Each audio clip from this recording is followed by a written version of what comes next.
Nah, saudara kekasih di dalam Tuhan, apakah pernah saudara berpikir bahwa saudara adalah orang yang baik? Atau pernah nanya kepada teman, aku ini orangnya baik atau tidak ya? Begitu.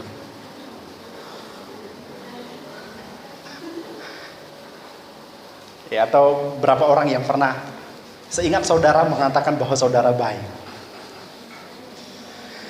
Saudara kekasih di dalam Tuhan, tema yang diberikan kepada kita hari ini berkenaan dengan kebaikan.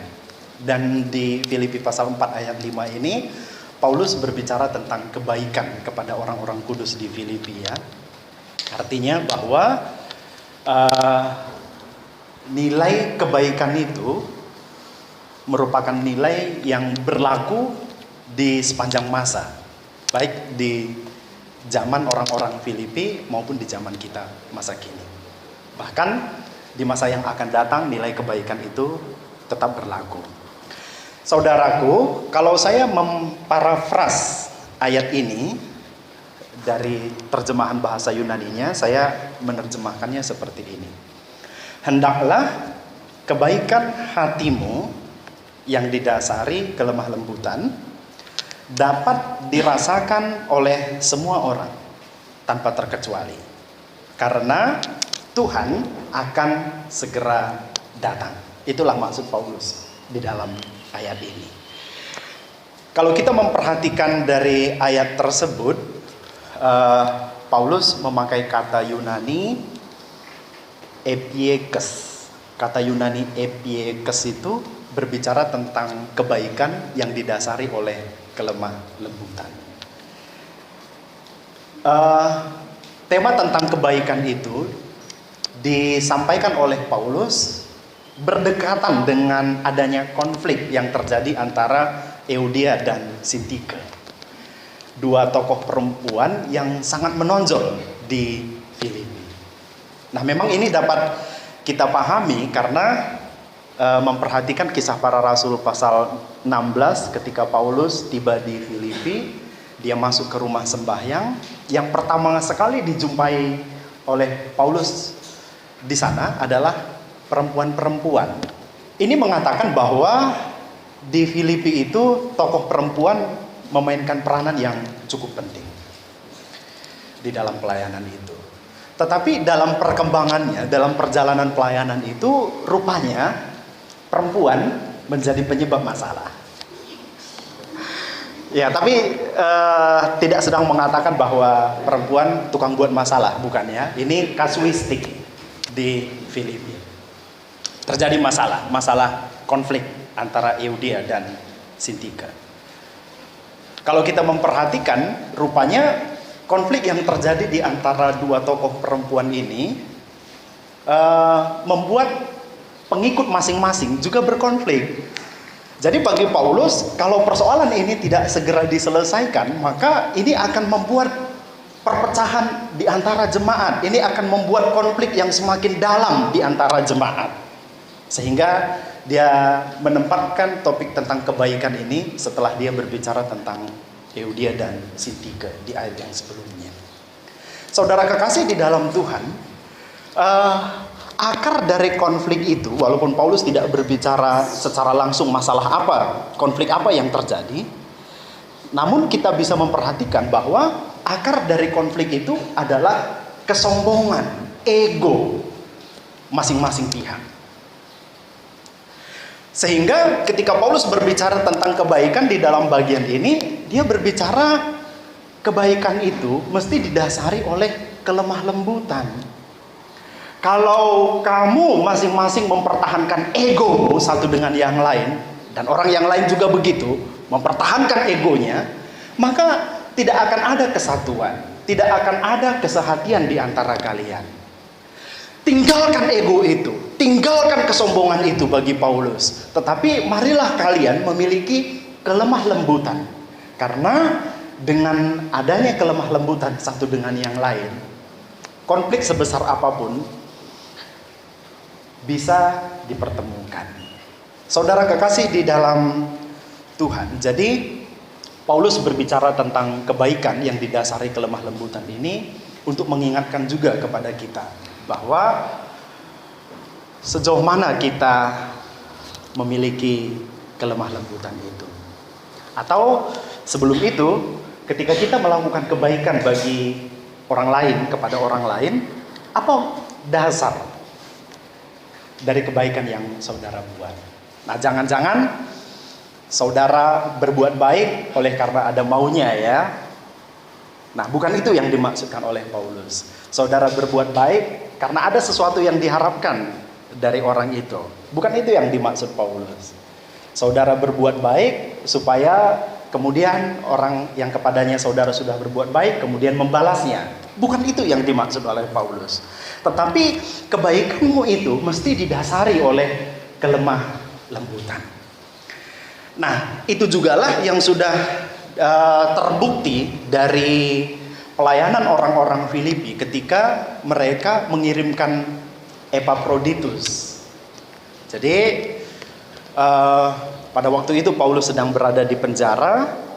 Orang-orang Filipi merasa bahwa Paulus ini membutuhkan bantuan pelayanan.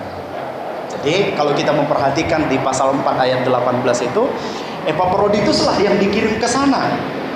Nah, jadi bagi Paulus, orang-orang Filipi itu memiliki hati yang begitu lemah lembut, yang begitu sensitif, yang begitu peka terhadap kebutuhan orang lain.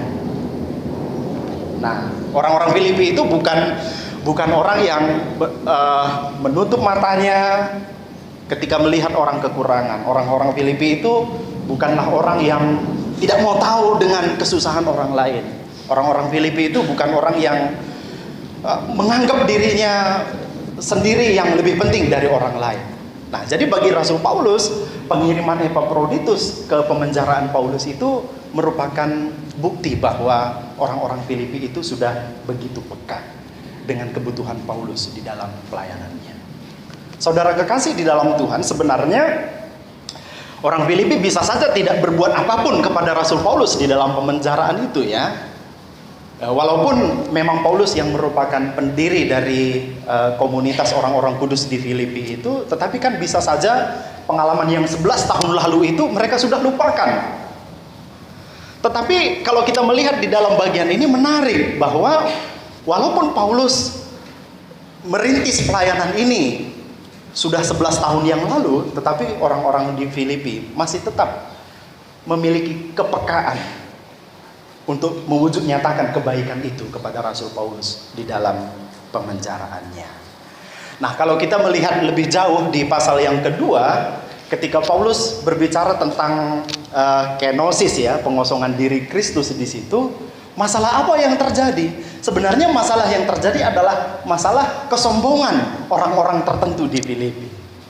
Nah, jadi bagi Rasul Paulus adanya konflik, adanya kesombongan yang terjadi di Filipi itu, walaupun demikian ada juga orang-orang yang tetap memiliki hati yang baik, hati yang peka terhadap Rasul Paulus, yang Paulus dorong, baiklah kamu masing-masing semua memiliki kelemah lembutan itu. Karena dengan adanya kelemah lembutan itu yang akan mendorong kamu untuk berbuat baik kepada semua orang. Nah, saudara kekasih di dalam Tuhan, jangan keraskan hatimu untuk menyatakan kebaikan bagi orang lain. Jangan menahan kebaikan kepada orang lain.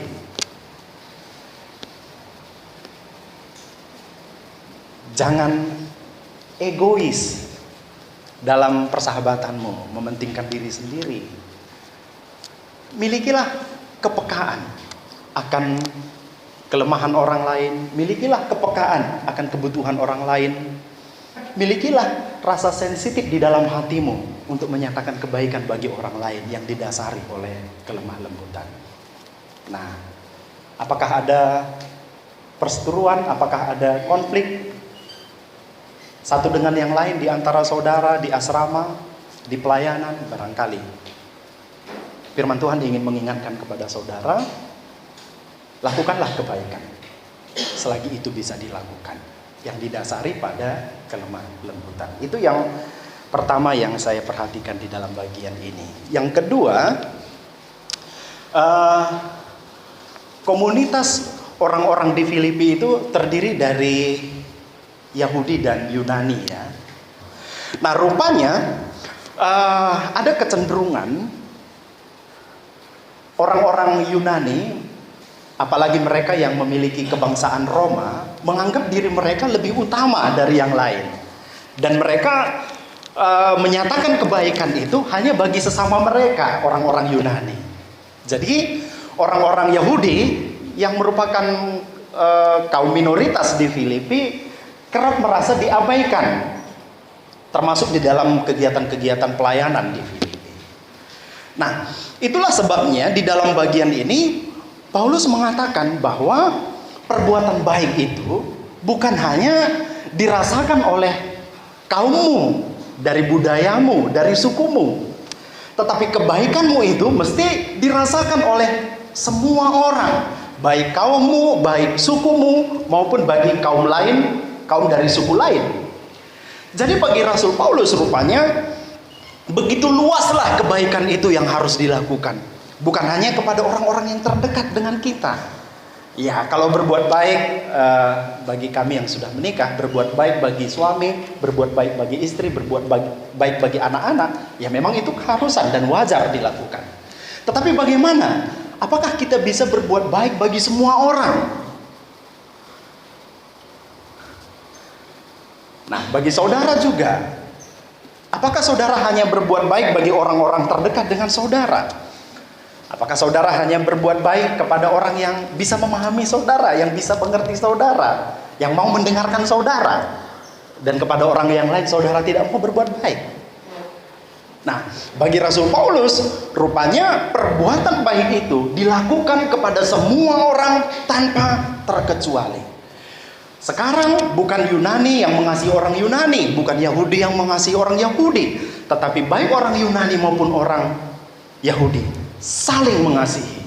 Semua orang dikasihi, termasuk orang yang sombong pun, kepadanya kita mesti berbuat baik. Termasuk kepada orang yang memberitakan Injil dengan motif-motif palsu pun. Kalau kita memperhatikan di pasal 1 ya, ada penginjil-penginjil dengan motif palsu, kepadanya pun kita harus berbuat baik. Nah, jadi bagi Rasul Paulus, kebaikan itulah yang akan membuat komunitas orang-orang kudus di Filipi akan tetap bersatu. Saudara kekasih di dalam Tuhan, kalau kita memperhatikan di ayat yang ketiga, rupanya Paulus mendorong di situ bagaimana supaya orang-orang di Filipi mendorong rekan-rekan pelayanan, khususnya bagi mereka yang memberitakan Injil, termasuk Klemen. Nah, jadi lakukanlah perbuatan baik, bukan hanya kepadaku.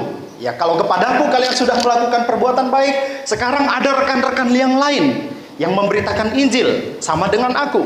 Lakukanlah kebaikan juga kepada mereka. Nah, rupanya kebaikan orang di Filipi itu sudah terbukti ketika mereka mengirimkan sejumlah bantuan material melalui Epaphroditus. Ya, jadi bagi Paulus bukan berapa kali mereka mengirimkan bantuan, bukan soal itu, tapi sebenarnya bagi Paulus kebaikan orang-orang di Filipi ini sudah dinyatakan dengan memberikan bantuan material itu. Ya, tidak disebutkan apa, tetapi menurut saya bantuan itu berupa uang yang diberikan oleh orang-orang Filipi kepada Paulus di dalam pemenjaraannya. Nah, kalian sudah berbuat baik kepadaku, lakukanlah perbuatan baik juga kepada penginjil-penginjil yang lain. Lakukanlah perbuatan baik kepada hamba-hamba Tuhan yang lain. Saudara mesti sadar bahwa orang yang duduk di samping kanan kiri saudara itu adalah hamba-hamba Tuhan yang melayani Tuhan, para pemberita-pemberita firman Tuhan. Bagaimana mungkin saudara menahan kebaikan kepada hamba-hamba Tuhan? Bagaimana mungkin saudara menahan kebaikan kepada pemberita-pemberita firman Tuhan? Bagaimana mungkin saudara menahan kebaikan kepada pemberita-pemberita Injil? Saudara, bagi Rasul Paulus, lakukanlah kebaikan itu bagi semua orang. Saudara, itulah yang kedua. Jadi, penggunaan kata ginosko di dalam ayat ini ingin mengatakan kepada orang-orang Filipi dan kepada kita hari ini bahwa kebaikan itu harus dirasakan, kebaikan itu harus merupakan pengalaman. Itulah sebabnya Paulus memakai kata, diketahui semua orang, memakai kata ginosko. Yang ketiga, yang terakhir, mungkin kalau kita berbicara tentang kitab Paulus yang mengajarkan eskatologi, langsung kita mengatakan 1 Tesalonika dan 2 Tesalonika. Tapi sebenarnya saudara, apakah saudara tahu atau tidak, sadar atau tidak, rupanya kitab Filipi ini juga mengajarkan eskatologi, walaupun proporsinya tidak sebanyak 1 dan 2 Tesalonika. Kalau kita memperhatikan pasal 1 ayat 6, Paulus berbicara tentang hari Kristus ya. Jadi konteks pembicaraan hari Kristus di pasal 1 ayat 6, Paulus berbicara tentang pemeliharaan Allah dalam pelayanan. Hari Kristus akan datang, tapi yakinlah bahwa Allah akan memelihara kita di dalam pelayanan. Lalu di pasal 1 ayat 10, Paulus juga berbicara tentang hari Kristus. Di situ Paulus berbicara tentang kehidupan moral. Hari Kristus akan tiba, jaga hidup moralmu, kata Paulus. Lalu di pasal 2 ayat 16, Paulus berbicara tentang hari Kristus. Dia berbicara dalam konteks jadilah teladan. Nah, menjelang hari Kristus, kamu harus menjadi teladan. Lalu pasal 3 ayat 20, Paulus berbicara tentang kedatangan Tuhan, menantikan Tuhan Yesus. Dan di situ Paulus berbicara dalam konteks keselamatan, jaminan keselamatan. Nah, terakhir Paulus berbicara tentang eskatologi di pasal 4 ayat 5 ini, di mana Paulus mengatakan Tuhan akan segera datang. Nah, apa hubungan kebaikan dengan eskatologi? Nampaknya tidak ada hubungan ya. Apa hubungan kebaikan dengan Tuhan akan datang, Tuhan akan segera datang? Nampaknya tidak ada hubungan. Tetapi bagi Rasul Paulus, ini didasarkan pada pengalaman hidupnya ketika dia di penjara. Kita harus tahu bahwa pada waktu itu Paulus sedang menghadapi vonis. Apakah dia divonis bebas atau akan divonis mati?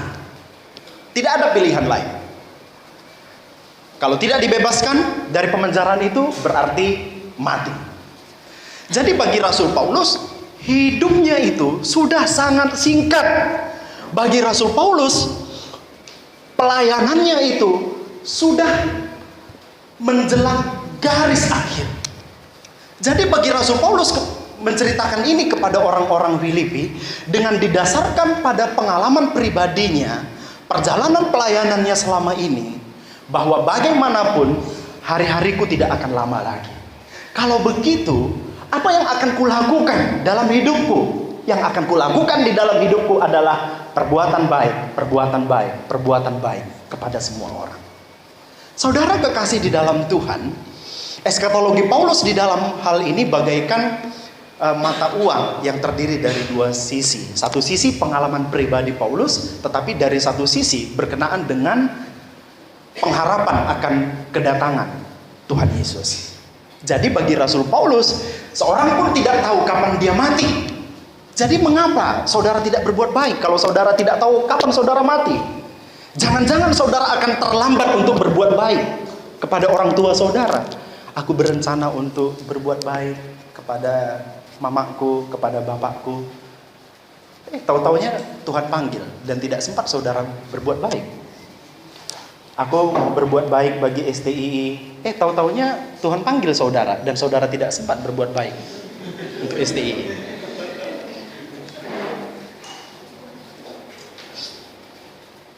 Tidak tahu seorang pun kita kapan kita mati, bukan? Kalau begitu, mengapa saudara tidak berbuat baik? Mengisi hidup saudara dengan perbuatan baik. Nah, kemudian berkenaan dengan kedatangan Tuhan, tidak seorang pun tahu kapan Tuhan datang. Jangan sampai saudara terlambat untuk menyatakan perbuatan baik itu. Jangan sampai saudara menyesal bahwa saudara belum sempat memaafkan orang lain, bahwa saudara belum sempat mengampuni orang lain, bahwa saudara belum sempat menyatakan perbuatan baik kepada orang tua saudara, kepada saudara-saudara. kepada rekan-rekan di dalam pelayanan saudara, kepada gereja saudara, kepada lembaga kita, STI di tempat ini. Jadi saudara kekasih di dalam Tuhan, dalam dua hal itu tidak ada seorang pun yang tahu. Jadi isilah hidupmu dengan perbuatan baik. Perbuatan baik. Jadi bagi Rasul Paulus, alasan perbuatan baik kita yang ketiga di dalam bagian ini, karena Tuhan akan segera datang.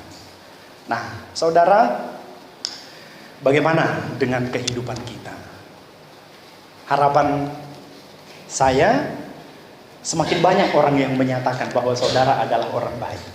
Kalau hari ini mungkin masih 5 orang mengatakan bahwa saudara adalah orang baik, harapan saya bulan depan, 2 bulan lagi, sudah 20 orang yang mengatakan bahwa saudara adalah orang baik. Harapan saya, bapak mama saudara mengatakan bahwa saudara adalah anak yang sangat baik. Adik-adik, abang-abang, kakak-kakak saudara kemudian mengatakan bahwa beruntung sekali saya punya kakak, punya adik, punya abang seperti abang si A, karena dia sangat baik. Punya kakak seperti kakak si A, karena dia sangat baik. Beruntung kali gereja kita menerima kehadiran saudara karena saudara adalah orang yang baik. Beruntung sekali STI mendidik orang-orang sebaik saudara. Kiranya saudara kerjakan kebaikan itu di dalam kehidupan saudara.